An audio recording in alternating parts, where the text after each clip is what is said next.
افتادہ گاؤں کے کنارے ایک کچا سا گھر تھا۔ وہ گھر مٹی اور ٹین کی چادروں سے بنا ہوا تھا۔ بارش میں چھت ٹپکتی تھی اور گرمی میں اندر آگ برسنے لگتی تھی۔ اسی کچے گھر میں ایک بوڑھا باپ، ایک ضعیف ماں اور ان کے 3 بیٹے رہتے تھے۔ بوڑھی ماں صبح فجر سے پہلے اٹھ جاتی تھی۔ وہ اللہ کا نام لے کر پرانے کپڑے پہنتی اور لوگوں کے گھروں میں برتن دھونے نکل جاتی۔ صابن اور پانی نے اس کے ہاتھوں کی کھال چھین لی تھی۔ اس کی انگلیاں سوجی ہوئی تھیں مگر وہ کبھی شکو نہ کرتی۔ بوڑھا باپ سورج نکلنے سے پہلے مزدوری کے لیے نکل جاتا تھا۔ دھوپ اس کی کمر کو جلا دیتی تھی۔ پسینہ اس کے چہرے سے بہتا رہتا تھا۔ وہ اینٹیں اٹھاتا، ریت دھوتا، بوجھ دھوتا مگر زبان پر شکر ہی رہتا۔ تینوں بیٹے جوان ہو چکے تھے۔ جسم مضبوط تھے مگر دل پتھر کے بن چکے تھے۔ وہ اپنے ماں باپ کی غربت پر ہنستے تھے۔ ماں کے پھٹے کپڑوں کا مذاق اڑاتے تھے۔ باپ کی مزدوری کو ذلت کہتے تھے۔ گاؤں کے لڑکوں کے سامنے وہ اپنے والدین کو کمتر ثابت کرتے تھے۔ کہتے تھے یہ ان پڑھ گندے اور بیکار لوگ ہیں۔ ماں یہ سب سنتی مگر خاموش رہتی۔ باپ دل ہی دل میں ٹوٹ جاتا مگر صبر کرتا۔ وقت گزرا اور تینوں بیٹوں کی شادیاں ہو گئیں۔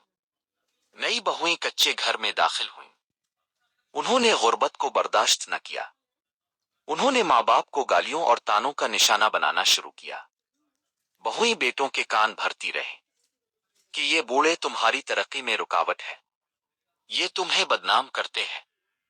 بیٹوں کے دل مزید سخت ہو گئے۔ ایک دن تینوں بیٹوں نے فیصلہ کر لیا۔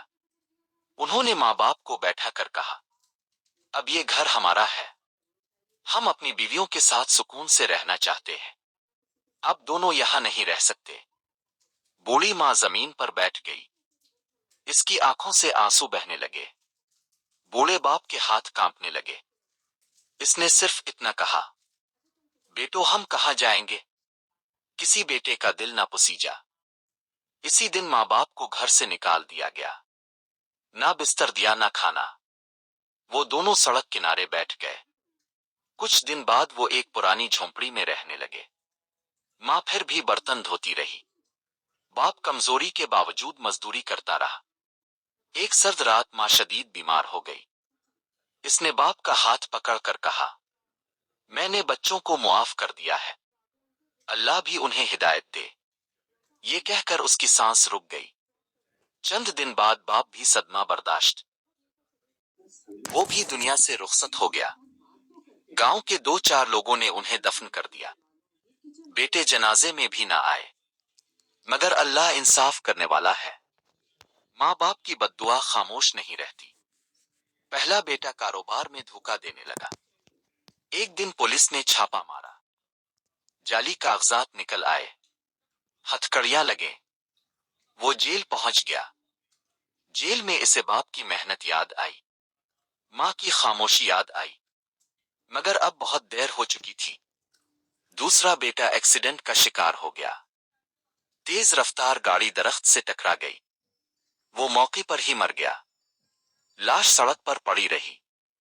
تیسرے بیٹے کا کاروبار رات کو آگ کی نظر ہو گیا۔ سب کچھ جل کر راکھ ہو گیا۔ وہ پاگلوں کی طرح چیخنے لگا۔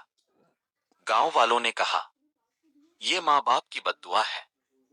تیسرا بیٹا قبرستان گیا۔ ماں باپ کی قبروں پر گر کر رویا، مگر اب کچھ واپس نہ آیا۔